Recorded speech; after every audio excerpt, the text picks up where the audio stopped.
Assalamualaikum warahmatullahi wabarakatuh. Kami dari kelompok Gempa Bumi kelas 11 IPS 2 akan menjelaskan mitigasi bencana gempa bumi. Sebelumnya, perkenalkan nama saya Syakira Putri Nailah. Nama saya Naila Alia. Nama saya Desi Kurnia. Di sini materi kita dibagi menjadi 3, yaitu yang pertama penjelasan gempa bumi, Yang kedua ada mitigasi bencana pada saat sebelum terjadi bencana, saat terjadi bencana, dan pasca terjadi bencana. Dan yang ketiga yaitu wawancara kepada korban gempa bumi di Padang pada tanggal 25 April tahun 2023. Mari kita saksikan. Menurut Kristanto, pada tahun 2011 gempa bumi adalah getaran atau guncangan yang terjadi dan dirasakan di permukaan bumi yang berasal dari struktur bumi. Pergeseran tersebut terjadi akibat adanya peristiwa pelepasan energi gelombang seismik secara tiba-tiba yang diakibatkan atas adanya deformasi lempeng tektonik yang terjadi pada kerak bumi. Nah, tapi kenapa ya di Indonesia sangat rawan sekali terjadi gempa bumi? Jawabannya karena wilayah negara Republik Indonesia kita ini berada pada tumbukan 3 lempeng besar di dunia, yaitu Rusia dari utara, Indonesia, Australia dari selatan, dan lempeng Pasifik dari timur. Pergeseran ataupun tumbukan lempeng terjadi sewaktu-waktu dapat menyebabkan terjadinya gempa bumi. Maka dari itu, kita yang tinggal di daerah rawan bencana gempa bumi harus siap siaga dalam memitigasi bencana gempa bumi. Kemudian saya akan menjelaskan mitigasi bencana gempa bumi. Dibagi menjadi 3, yaitu pra-bencana, saat bencana, dan kemudian pasca bencana. Yang pertama, pra-bencana. Yang pertama, mengidentifikasi dan memetakan patahan aktif yang berpotensi memicu terjadinya gempa bumi. Yang kedua, mengajarkan pengetahuan sejak dini tentang bahaya gempa melalui latihan penyelamatan diri pada saat terjadi gempa. Minimal dilakukan 2 kali dalam setahun. Yang ketiga, membangun rumah tahan gempa. Yang keempat, mengetahui tempat yang aman jika terjadi gempa bumi, baik di dalam ruangan maupun di luar ruangan. Yang kelima, menyiapkan tas ransel yang berisi barang-barang yang dibutuhkan pada saat darurat, seperti air minum dalam kemasan, makanan tahan lama, dan kotak P3K. Yang keenam, memiliki kaca jendela yang tidak mudah pecah atau jenis kaca yang tidak berserakan jika pecah dan sekiranya akan mengelukai orang lain. Yang ketujuh, mendidik diri sendiri dan semua anggota keluarga agar tidak panik saat terjadi gempa bumi. Kemudian, mengetahui nomor-nomor penting seperti telepon darurat, polisi, pemadam kebakaran, dan stasiun yang menyiarkan informasi darurat. Kemudian, saat bencana, jika berada di dalam rumah. Jika berada di dalam rumah, segera selamatkan diri dan keluarga dengan keluar dari rumah. Namun, jika tidak sempat keluar rumah, berlindunglah di sudut tembok atau di bawah meja yang kokoh agar terlindung dari jatuhan benda-benda.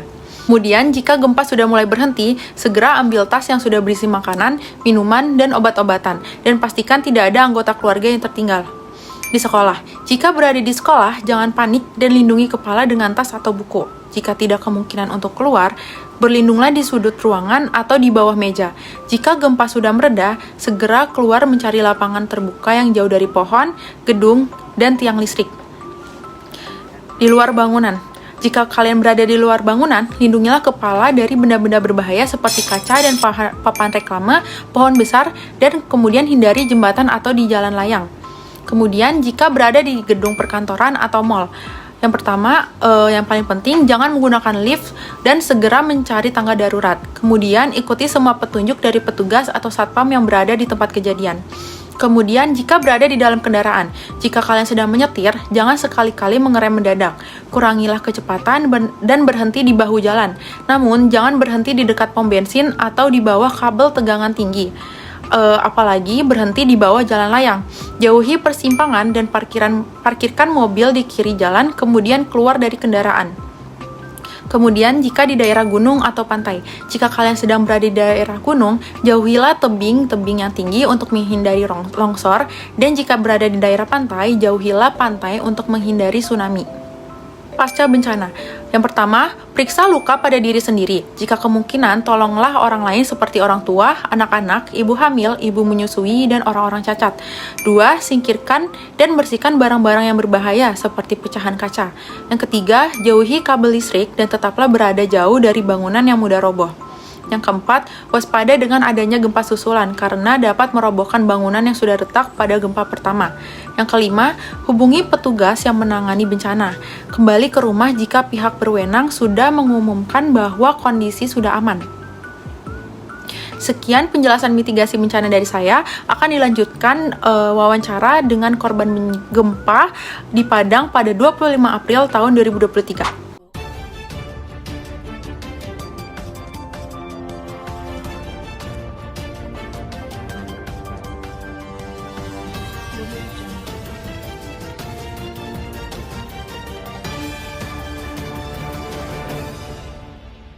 Pada Selasa 25 April 2023 pukul 3 waktu Indonesia Barat, gempa bumi berkekuatan magnitudo 6,9 melanda wilayah Mentawai, Sumatera Barat. Dengan pusat gempa berada di 177 km barat laut, Kepulauan Mentawai pada kedalaman 23 km. Gempa terasa hingga kota, sehingga membuat warga Padang berhamburan keluar rumah. BMKG turut melaporkan terjadinya tsunami setinggi 11 cm di Nia Selatan akibat dari gempa tersebut. Selain itu, BMKG juga mendeteksi adanya aktivitas gempa bumi susulan usai gempa magnitudo 6,9 Mentawai 25 April tahun 2023. Tercatat sebanyak 7 gempa susulan dengan magnitudo 4,6. Pelaksanaan BPBD Sumatera Barat Aris Yuswandi mengatakan, hingga sekarang belum ada laporan korban jiwa akibat dari gempa tersebut. Dan akhirnya BMKG mengakhiri peringatan dini tsunami dampak dari gempa. Di sini saya Naila Alia sudah bersama salah satu korban bencana gempa di Padang tanggal 25 April. Di sini saya sudah bersama saudara Mesa. Boleh diminta waktunya sebentar? Boleh, Kak. Jadi di sini saya akan mewawancara saudara Mesa. Yang pertama, pas terjadi gempa itu kira-kira jam berapa ya? Sekitar jam 3 pagi sih, Kak. 3 pagi, oke. Berarti aktivitas itu lagi apa? Masih Lagi tidur. Oh ya, oke. Jadi saudara lagi tidur ya. Terus saudara tahu nggak apa sih penyebab gempanya? Kurang tahu sih, cuma tahu titik gempanya ada di Pulau Mentawai aja. Oh, oke. Lalu setelah bencana itu apakah ada bencana susulan, gempa susulan itu ada nggak? Nggak ada sih, Kak. Oh, berarti cuma gempanya. Gempa itu ya sekali. Lalu setelah mengalami bencana itu apakah saudara mengalami trauma fisik, trauma mental? Nggak ada sih, paling cuma shock ya kan. Doang. Iya. Trauma fisik nggak kenapa-napa Nggak ada, ya? nggak. Oke. Setelah itu saat terjadi gempa, saudara sudah melakukan mitigasi bencana apa? Saya keluar rumah aja sih gitu. Keluar rumah doang? Iya. Oke. Jadi itulah wawancara saya terhadap saudara Mesa yang merupakan salah satu korban bencana gempa di Padang tanggal 25 April 2023. Terima kasih sudah menonton video penjelasan kami. Kalau ada kesalahan kata mohon dimaafkan. Wassalamualaikum warahmatullahi wabarakatuh.